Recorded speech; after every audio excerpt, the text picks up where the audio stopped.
Pertama saya ingin sampaikan bahwa saya tidak menolak rapid test, saya tidak menolak swab test sebagai alat kesehatan. Saya tidak menolak rapid test dan swab test sebagai alat kesehatan atau studi, saya tidak menolak. Silahkan rapid test digunakan sebagai studi epidemiologis.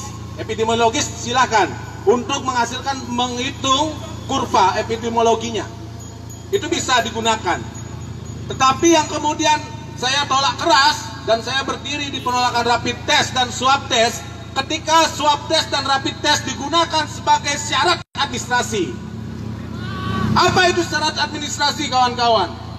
Rapid test atau swab test digunakan sebagai alat untuk layak dan tidak layaknya seseorang beraktivitas, layak dan tidak layaknya seseorang menempuh langkah lanjutan. Dijadikan syarat formal, dijadikan administrasi, ini dia problemnya. Kenapa saya sampaikan di awal bahwa saya tidak menolak rapid dan swab test sebagai alat kesehatan, karena memang dia niscaya rapid test, swab test itu memang piranti dan alat kesehatan. Dia rapid test untuk mengukur antibodi. Kita di dalam tubuh punya tentara yang siap ketika menghadapi ada virus atau benda-benda lain yang masuk, maka dia akan bereaksi. Rapid test lah alatnya. Dia menguji antibodi.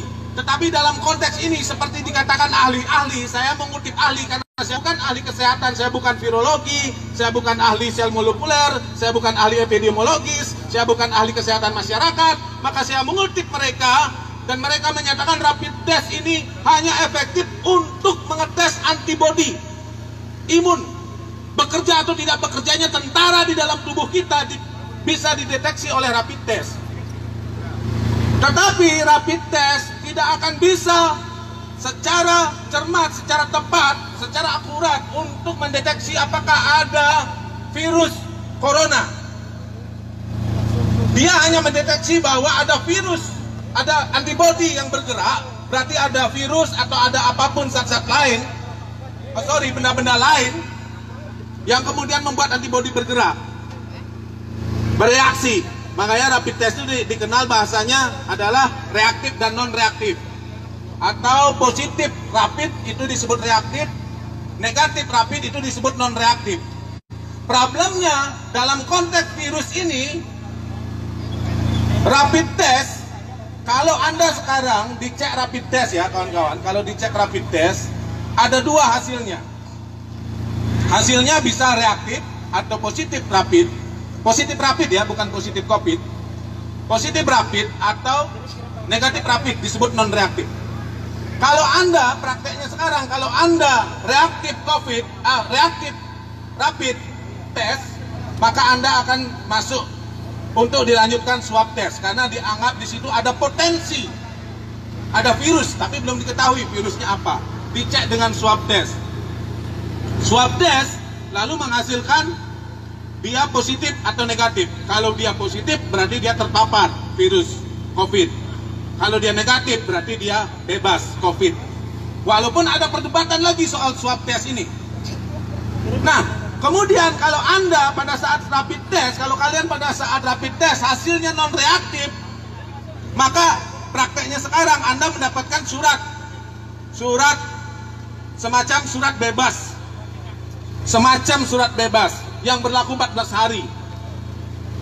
Tetapi secaranya ternyata non-reaktif rapid itu tidak menjamin Anda negatif COVID. Karena ternyata non-reaktif rapid Anda juga bisa masih potensinya positif COVID. Jadi bayangkan kalau sekarang kita non-reaktif rapid lalu mendapatkan surat bebas selama 4 hari, padahal tidak absolut, tidak mutlak Anda negatif COVID, karena bisa saja Anda positif COVID, sebab rapid test bukan alat pendeteksi virus, tapi pendeteksi antibodi. Maka sebetulnya Anda membawa surat bebas, tanda petik bebas COVID, padahal Anda positif dan Anda bisa kemana-mana menularkan itu. Jadi ketika itu dijadikan alat administrasi, contohnya kita mau terbang keluar kota, kita harus dirapid. Kalau hasil rapidnya positif atau reaktif, Anda tidak bisa terbang. Kalau hasilnya non reaktif, Anda bisa terbang. Padahal Anda bisa saja positif COVID tapi tidak terdeteksi. Kalau dulu bilang OTG, orang tanpa gejala, kemudian tidak bisa terdeteksi karena baru terpapar virus. Artinya tidak tepat dijadikan alat screening. Sekarang bayangkan Anda negatif rapid ya, atau non reaktif terbang. Ternyata di dalam tubuh Anda ada virus yang belum terdeteksi. Berarti kan Anda orang positif yang bisa kemana-mana, tapi mengaku-ngaku bebas. Bukan mengaku-ngaku, tapi secara legal, secara administrasi Anda bebas. Terus untuk apa rapid test bayar 400.000 itu? Padahal tidak menjamin. Yang kedua, sekarang COVID mau rapid test mau dijadikan sebagai standar atau syarat kelayakan berbisnis. Era new normal katanya. Era kehidupan tatanan era baru. Oleh gubernur. Kalau mau membuka bisnis boleh buka kalau Anda punya sertifikat kelayakan kehidupan baru, tatanan kehidupan baru atau new normal. Itu keputusan gubernur.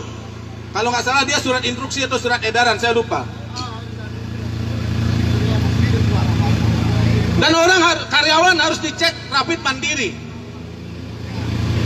Padahal nggak ada hubungannya antara sertifikat kelayakan berbisnis menggunakan rapid test, karena rapid test sudah diakui oleh ahli-ahli, sudah dinyatakan bahwa dia tidak berguna, dia tidak tepat dijadikan alat screening, maka dia tidak tepat menjadi syarat administrasi. Dia tidak punya dasar medis, lalu digunakan untuk mendapatkan sertifikat. Emangnya para pekerja-pekerja itu kalau dia rapid test lalu non reaktif, apakah dia menjamin dia tidak positif COVID? Atau anggaplah dia negatif COVID, apakah dia mendapatkan rapid test untuk 14 hari, selama 14 hari ketika sudah berbekalkan surat bebas COVID karena rapid testnya non reaktif, apakah virus tidak berani mendekat sehingga dijamin selama 14 hari orang akan terbebas dari COVID hanya gara-gara bawa surat non reaktif rapid? Bisa. Apakah virus takut sama surat dari dokter itu? Kan tidak. Nah, kalau kita cek rapid, bayar 400.000, hasilnya non reaktif, dapat surat bebas COVID atau non reaktif rapid, terus gara-gara bawa surat itu kalau virusnya mendekat, ini surat, virusnya takut. Oh, enggak berani Pak, maaf Pak Gubernur, Pak Dokter. Iya, kalau virusnya begitu. Virus kan dikenal surat, virus dikenal surat bebas atau non reaktif rapid ini. Lalu buat apa kita membuang-buang uang untuk rapid test? Kalau pelayanan ada banyak testimoni, orang tabrakan masuk rumah sakit di rapid test dulu. Kalau dia reaktif, lanjutkan ke swab. Penanganannya gimana? Padahal kawan-kawan ya, Perhimpunan Pemilik Rumah Sakit, kalau nggak salah saya nama organisasinya, Perhimpunan Pemilik Rumah Sakit se-Indonesia, itu jelas menyatakan rapid test tidak boleh digunakan sebagai syarat layanan. Itu jelas itu. Itu organisasi resmi itu. Bukan kata Gendo yang sarjana hukum yang nggak ngerti ilmu kesehatan ini. Bukan. Itu pemilik rumah sakit di Indonesia sudah jelas menyatakan jangan gunakan rapid test sebagai syarat kesehatan, layanan kesehatan. Supaya orang tabrakan tidak perlu di rapid test dulu. Orang mau melahirkan rapid test dulu. Orang jantungan rapid test dulu keburu mati.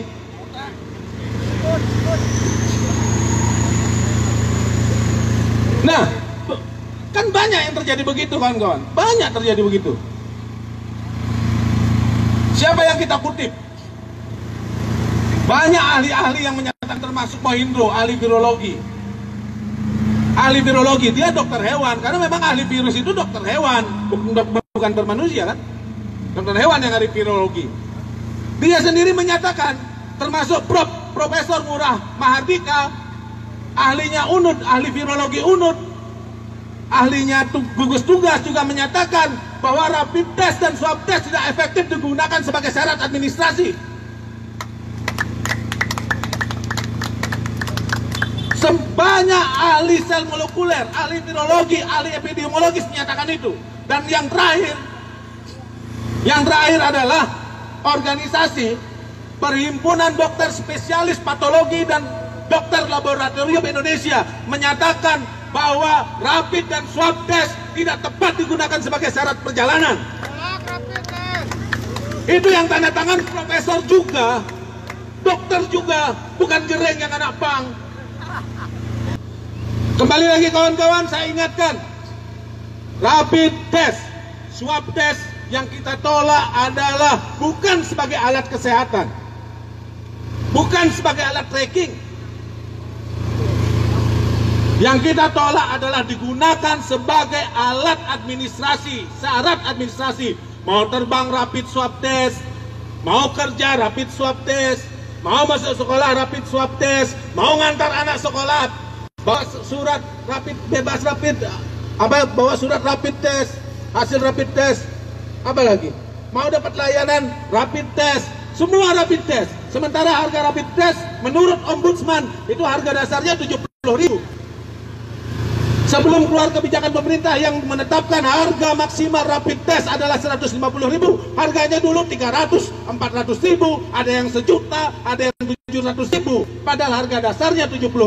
Maka Ombudsman RI, lembaga yang mengawasi tentang maladministrasi di Indonesia, menduga terjadi praktek bisnis dalam rapid test. Itu Ombudsman loh. Saya pernah bertanya pada Ketua ID Denpasar waktu webinar, apa gunanya rapid test? Dia bilang nggak berguna. Kalau nggak diikuti dengan karantina, kata dia nggak berguna. Nah loh, nggak berguna katanya. Itu kata Ketua ID Denpasar itu di webinar waktu saya dengan Bali Bengong. Jadi kita banyak sekali menggali pendapat-pendapat kawan-kawan, dan kita harus gelorakan supaya di kota-kota lain juga berani untuk menolak rapid test dan swab test sebagai syarat administrasi, sebagai syarat perjalanan, sebagai syarat untuk bekerja, sebagai syarat untuk bersekolah, sebagai syarat macam-macam. Kita akan minta Gubernur Koster ini agak berani. Saya sebenarnya salut dengan Koster untuk beberapa hal. Dia cukup pemberani. Mana ada gubernur yang berani untuk mengangkat dan melegalisasi arak? Gak ada. Cuman Koster yang berani. Dari sejarah di Bali ya. Jadi saya salut dengan Pak Koster ini. Untuk kebijakan yang baik kita harus apresiasi. Memberikan penundaan pembayaran apa itu? BPKB apa STNK? Pajak kendaraan bermotor. Itu kita harus salut. Tapi kalau udah urusannya untuk syarat kelayakan bisnis, harus rapid test, so kita lawan dia. Jadi kita harus tempatkan saat kita mendukung gubernur, dukung kebijakan yang baik. Saat dia kebijakannya buruk, kita harus serang dia rame-rame. Karena memang itu tugas rakyat, kita ini bayar pajak. Dan yang terakhir kawan-kawan, apakah kawan-kawan tahu bahwa Gubernur NTT, kalau Anda masuk NTT, kalau mau ke Kupang sana, Flores, itu Anda nggak perlu rapid test untuk masuk. Gubernur NTT menolak rapid test sebagai syarat perjalanan.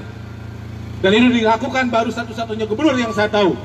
Saya berharap kalau Gubernur NTT Leskodat berani untuk membebaskan orang masuk ke NTT tanpa perlu rapid test, maka saya berharap Koster adalah gubernur kedua di Indonesia yang bisa untuk menghapuskan syarat penerbangan atau syarat perjalanan dengan rapid test.